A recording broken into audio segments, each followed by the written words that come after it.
फिल्मी blockbuster stories पर कहानी की शुरुआत में हमें जंगल के बीचों बीच कुछ जंगजू दिखाए जाते हैं जो मुसलसल आगे बढ़ रहे होते हैं।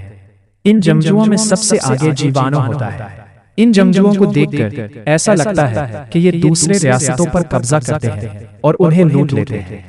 अब ये जंगल में एक जगह रुकने का फैसला करते हैं जहां जीवाणु अपने घोड़े को एक दरख्त के साथ बांधकर एक फैंसी झील में पानी पीने के लिए जाता है।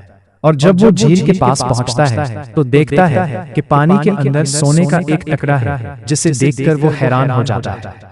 वैसे भी इन सोल्जर्स यानी इन जंगजुओं का यही काम है कि ये दूसरे रियासतों को लूटते हैं, लेकिन जीवाणु को नहीं पता होता कि पानी के अंदर से कोई उसे देख रहा है। जीवाणु वहां से जाने लगता है। इसे महसूस होता है कि उसके पीछे कोई है, लेकिन जब वो पीछे देखता है तो वहां कोई नहीं होता। इसके जाने के बाद पानी के अंदर से एक गोल्डन लेडी निकलती है जिसका नाम सायरन है। और सायरन अजीब सा डांस करना शुरू कर देती है। डांस करने के बावजूद वो चीखती है और उसकी चीख की आवाज सुनकर आसपास जितने भी सोल्जर्स होते हैं सब के सब उसकी तरफ खींचे चले जाते हैं। दर हकीकत उसकी आवाज से हर कोई मशहूर हो जाता है। और जब वो सायरन को देखते हैं तो हर कोई उसे पाना चाहता है, उसे अपनी मिल्कियत में लेना चाहता है। जब वो उसकी तरफ बढ़ रहे होते हैं तो एक दूसरे की तलवार से ही उनकी मौत हो जाती है और जितने बचते हैं वो पानी में डूब जाते हैं। इस तरह सायरन की चीख की आवाज से सब के सब मारे जाते हैं। सिर्फ एक ही जंगजू बचता है जो जीवाणु होता है। और सायरन जीवाणु को देखती है और जोर से चलाती है, लेकिन उसकी चीख की आवाज का इस पर कोई असर नहीं पड़ता क्योंकि वो डेफ है, यानी उसके पास सुनने की ताकत नहीं है। ये देखकर सायरन हैरान हो जाती है क्योंकि आज तक कोई भी उसकी जादुई आवाज से नहीं बच पाया था। लेकिन इसकी किल आवाज का जीवाणु पर कोई असर नहीं हो रहा होता।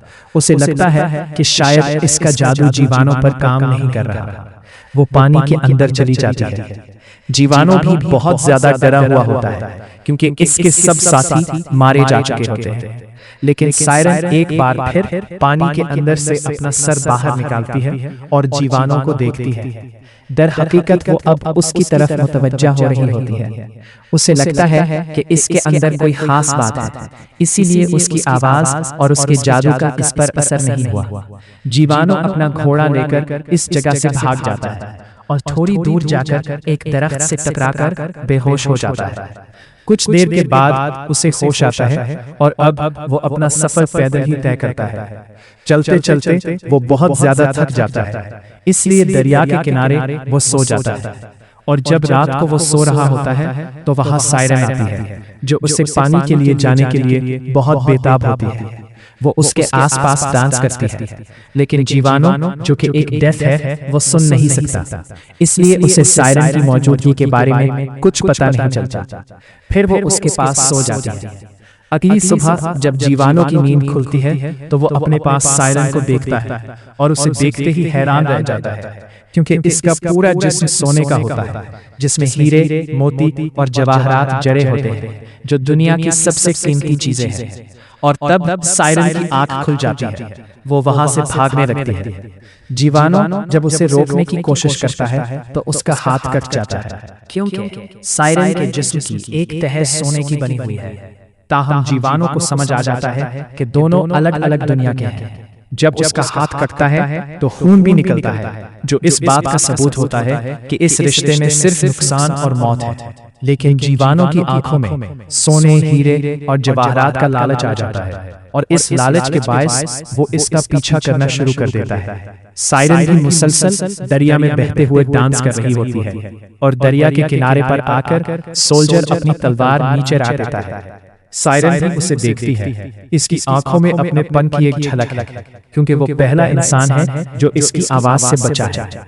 अब ये दोनों एक दूसरे की तरफ बढ़ने लगते हैं और जल्द ही दोनों एक दूसरे के करीब आ जाते हैं, जिसके बाद एक दूसरे को बोसा देते हैं। जीवाणु के होंठों से खून निकलता है जो इस बात की अलामत है कि ये दोनों एक दूसरे के लिए नहीं बने। लेकिन जीवाणु अपनी सोने, हीरे और जवाहरात की लालच को पूरा करना चाहता है, जबकि सायरन अपने लस्ट को पूरा करना चाहती है। ये दोनों एक दूसरे के करीब आते हैं, क्योंकि इनके दिल में अपने अपने लिए लालच है।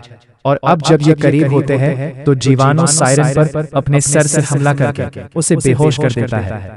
फिर वो सायरन के जिस्म से इसकी तमाम जवाहरात जो बहुत कीमती है, साथ ही उसकी जल्द जो सोने की है, निकाल लेता है। ये करते हुए सायरन बहुत ज्यादा जख्मी हो जाती है, लेकिन जीवाणु को इसकी तकलीफ से कोई फर्क नहीं पड़ता। वो लालच को पूरा करना चाहता है और इसके जिस्म से सोने का एक एक जरा निकालकर उसे दरिया में फेंक देता है और वहां से सोना लेकर भाग जाता है। लेकिन सोने का वजन बहुत ज्यादा होता है, जिसे उठाना उसके लिए मुश्किल होता है। फिर भी उसके अंदर का लालच उसे मजबूर करता है कि वो सोना ले जाए। दूसरी तरफ सायरन की लाश दरिया के साथ बहती हुई अपनी जगह तक पहुंच जाती है। वहां से खून का एक सैलाब निकलता है जो पूरी दरिया में फैल जाता है। जीवाणु बहुत थक जाता है, इसलिए दरिया के किनारे पानी पीता है जिसमें सायरन का जादुई खून भी शामिल होता है। जब वो खून उसके जिस्म में जाता है तो उसकी सुनने की ताकत वापस आ जाती है। वो पहली बार आवाजें सुनता है, इसलिए अजीब सा रवैया इख्तियार करता है। उसे कुछ समझ नहीं आता कि उसके साथ क्या हो रहा है। आखिर वो खुद को संभालता है और आगे बढ़ने की तैयारी करता है। दूसरी तरफ सायरन को दिखाया जाता है जो पानी से बाहर आ जाती है। वो अभी भी जिंदा होती है। जब वो अपने जिस्म को देखती है तो बहुत दुख महसूस करती है, क्योंकि उसके खूबसूरत जेवरात जो उसकी शान थे वो सब जीवाणु ले जा चुका होता है। इसका गरूर टूट जाता है। उसे लगता था कि जीवाणु उसे पसंद करता है, लेकिन अब उसे पता चलता है कि जीवाणु सिर्फ उसके सोने, चांदी, हीरे और जवाहरात के लिए उसके पास था। अब दरिया के किनारे जीवाणु सायरन को देखता है। सायरन दर्द से चीखती है और अब जीवाणु सुन सकता है, इसलिए वो उसकी आवाज की तरफ खींच जाता है। वो खुद को रोक नहीं पाता और उसकी तरफ चला जाता है। और फिर वही अंजाम होता है जो उसके तमाम साथियों का हुआ था। पानी के नीचे हमें बहुत सी लाशें दिखाई जाती हैं, जिसका मतलब है कि सायरन यहाँ हजारों लोगों को मार चुकी है। लेकिन अब सायरन के पास भी कुछ नहीं बचा, ना उसकी खूबसूरती, ना उसके जेवरात, ना उसका गरूर, सब कुछ इससे छिन चुका है। ये पूरी कहानी आज की दुनिया को जाहिर करती है, जहां हर इंसान दूसरे इंसान से किसी न किसी लालच या मकसद के तहत जड़ा हुआ है। जिस तरह जीवाणु सोने के लालच में सायरन के पास गया, इसी तरह सायरन भी अपनी ख्वाहिश और लालच को पूरा करना चाहती थी। दोनों के दिल में एक दूसरे को इस्तेमाल करने का लालच था, और बुरे काम का अंजाम हमेशा बुरा होता है। जिस तरह जीवाणु ने सोना लिया, लेकिन वही सोना उसकी तबाही का सबब बना, और सायरन जिसने बहुत लोगों को मारा, आखिर में खुद भी इसी अंजाम को पहुंची। आज की दुनिया में भी इंसान इतने ही जालिम हैं जितना कि जीवाणु था। इसलिए सायरन के जिस्म से सोना निकालते हुए उसे बहुत तकलीफ थी। आज भी इंसान अपनी लालच पूरी करने के लिए दूसरों को तकलीफ देने से नहीं रुकता। जिस तरह सायरन ने अपने मकसद के लिए खतरा मोल लिया, आज के इंसान भी अपनी लालच और ख्वाहिश के लिए हर खतरा उठाने को तैयार है।